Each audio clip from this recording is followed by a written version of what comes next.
नमस्कार, आप देख रहे हैं बावलिया न्यूज और मैं हूं आपके साथ अनुपमा खोवरे और रुक करते हैं खास खबरों की ओर। अल्पसंख्यक मंत्रालय भारत सरकार की ओर से कक्षा 1 से 8वीं तक अल्पसंख्यक वर्ग के विद्यार्थियों को मिलने वाली छात्रवृत्ति केंद्र सरकार ने अचानक रोक लगा दी है।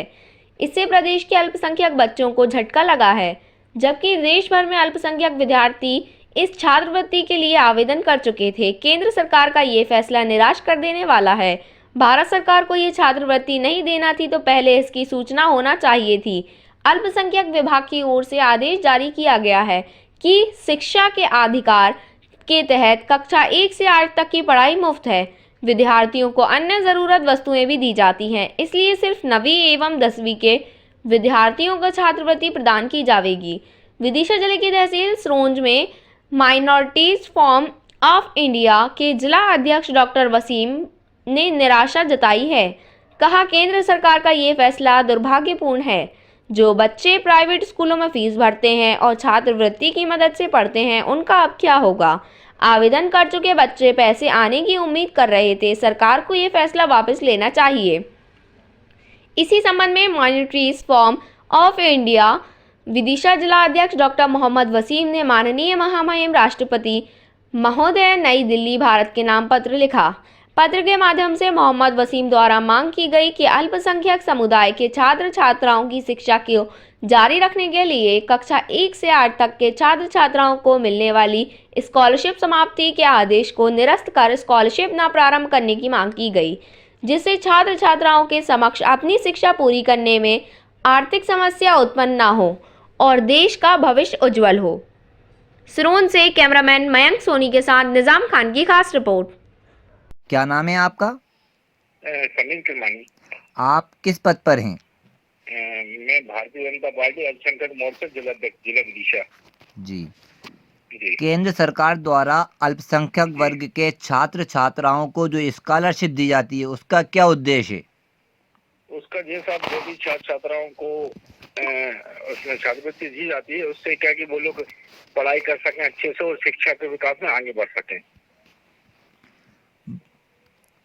बहुत से अल्पसंख्यक छात्र छात्राओं की शिक्षा अल्पसंख्यक स्कॉलरशिप के सहारे आगे बढ़ रही है। जी जी। वर्तमान सत्र में 2022-23 में जी स्कॉलरशिप फॉर्म भरने की अंतिम तिथि क्या थी? 30 नवंबर थी, सब निकल गई। अच्छा, निकल गई, 30 नवंबर जी थी। जी जी जी। तो इसका पैसा छात्रों के खाते में कब तक आएगा? इसके छात्रों में सब थोड़ा सा टाइम लगता है, 1-1.5 महीने के अंदर आ जाता है। जितने लोगों ने फॉर्म भरे हैं सबका ही आएगा पैसा? हाँ, सभी का आता है। कुछ 1 से लेके 8 तक बंद कर दिया उन लोगों ने। जी, लेकिन केंद्र सरकार, जैसा कि आप बता रहे हैं, 1 से 8 तक बंद कर दिया। केंद्र सरकार द्वारा लगभग 53 दिन तक स्कॉलरशिप के ऑनलाइन फॉर्म भरवाने के बाद सभी फॉर्म निरस्त कर दिए गए। इस बारे में आपका क्या कहना है? कौन से लिस्ट बता रहे हैं आप? आप बोल रहे हैं ना 1 से 8 तक। हाँ, ये तो इन्हें बंद कर दी ना। नहीं तो 1 से लेके 8 तक बच्चों के लिए। हाँ, बंद कर दी, लेकिन 53 दिन तक फॉर्म भरवाने के बाद इस 53 दिन तक फॉर्म भरने में अल्पसंख्यक समुदाय के छात्र छात्राओं के माता पिता का समय और धन दोनों बर्बाद हुआ है, दोनों की हानि हुई है। उसके बाद इतना लंबे टाइम बाद बंद कर देना, ये कहाँ तक उचित है? इसके बारे में मैं कुछ नहीं बोल पाऊंगा मैं अभी आपसे, जी, है ना।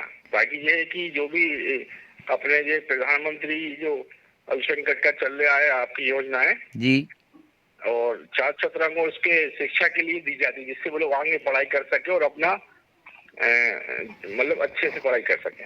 लेकिन अभी जिन्होंने 1 से 8 तक बच्चों के फॉर्म निरस्त किए हैं, इससे तो हो सकता है कुछ बच्चों की पढ़ाई आगे ना बढ़ पाए, वो अपने आगे की पढ़ाई जारी ना रख पाए। इससे तो उनको बड़ी समस्या पैदा होगी। जी, मैं आपकी बात से सहमत हूँ, मगर मैं कुछ अभी बोल नहीं पाऊंगा आपसे।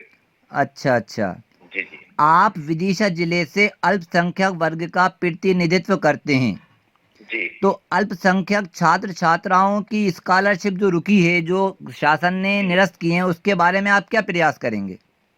उसके बारे में ऊपर बात करके जो भी होगा उनको अपने अल्पसंख्यक लोगों को की जो छात्रवृत्ति देखी उन लोगों को जल्द से जल्द दिलवाने की कोशिश करूंगा। हमारे चैनल से बात करने के लिए आपका बहुत बहुत शुक्रिया। जी जी, शुक्रिया सर। क्या शुभ नाम है आपका? मैं डॉक्टर वसीम माइनॉरिटीज़ फोरम का जिला अध्यक्ष हूँ। आज आपके द्वारा महामहिम राष्ट्रपति के नाम किस संबंध में पत्र लिखा है?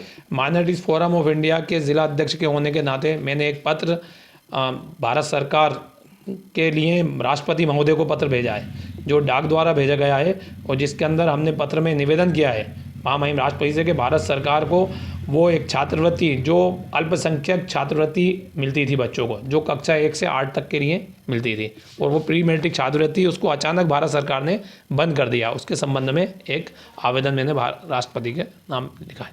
अल्पसंख्यक समुदाय में कौन कौन से लोग आते हैं? अल्पसंख्यक समुदाय में जैन, पारसी, बौद्ध, मुस्लिम, सिख, ऐसे बहुत से समुदाय आते हैं, और उस छात्रवृत्ति से उन सभी समुदाय के छात्र छात्राओं को उससे फ़ायदा था। सरकार ने इस छात्रवृत्ति को बंद करने की घोषणा शुरू से ही कर दी थी या लास्ट में अभी की है? नहीं, इस सत्र में भी छात्रवृत्ति के फॉर्म भरे गए, और मेरे संज्ञान में ऐसा है कि 30 नवंबर, जो अभी ये महीना गुजरा है, 30 नवंबर तक फॉर्म भरे गए थे, लेकिन अचानक से ही 30 नवंबर के बाद एक पोर्टल पे आदेश आया कि जितने भी छात्रवृत्ति के फॉर्म भरे गए हैं तमाम निरस्त किए जाते हैं, और स्थायी रूप से निरस्त किए जाते हैं। तो इससे सरकार की मंशा साफ जाहिर है कि उन्होंने ये छात्रवृत्ति ख़त्म कर दी है 1 से 8 तक की, कि पूरे ही उन्होंने निरस्त कर दी है। उसकी कोई वजह भी नहीं बताई कि उसमें उन्होंने निरस्त करे, तो ये सामने साफ जाहिर दिख रहा है। आप कांग्रेस पार्टी से आते हैं, और कांग्रेस पार्टी के अल्पसंख्यक विभाग के अशोकनगर प्रभारी भी हैं, क्या अल्पसंख्यक विभाग कांग्रेस का मुद्दा उठाएगा? बिल्कुल। मध्य प्रदेश कांग्रेस अल्पसंख्यक विभाग के अध्यक्ष अलीम शेख साहब से आज सुबह ही मेरी बात हुई थी। उन्होंने सारे ज़िलों के प्रभारियों, पदाधिकारियों, ज़िला अध्यक्षों और सबसे उन्होंने कहा है, और उन्होंने एक पत्र भेजा भी है कि सभी जगह इस छात्रवृत्ति के लिए आवाज़ उठाएं, ज्ञापन दें, और धरने प्रदर्शन कर सकते हैं धरने प्रदर्शन करें। ये उन्होंने ऐसा आदेश दिए हैं कि सारे ज़िलों प्रभारियों को, अभी अध्यक्ष को भी, और जो पदाधिकारी हैं अल्पसंख्यक विभाग के, उन्हें भी दिया है। तो ये कांग्रेस भी इसको अल्पसंख्यक विभाग को मुद्दा उठा रही है, और ये इमरान प्रताप गढ़ी जी जो राष्ट्रीय अध्यक्ष हैं वहाँ से भी ये मुद्दा उठाएंगे, हमें यकीन है। अच्छा, अभी जो आपने आवेदन भेजा है राष्ट्रपति जी के नाम, वो तो हमें ही दिया आपने, यहाँ क्या प्रदर्शन रहेगा आपका?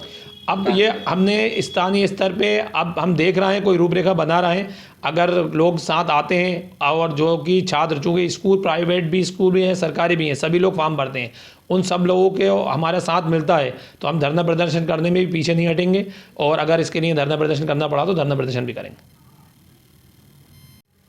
इस स्कॉलरशिप के फॉर्म भरने में बच्चों के माता पिता द्वारा जो खर्च होता है, और उसके बाद अचानक भारत सरकार द्वारा इस स्कॉलरशिप की समाप्ति की घोषणा करना, इस बारे में आप क्या कहेंगे?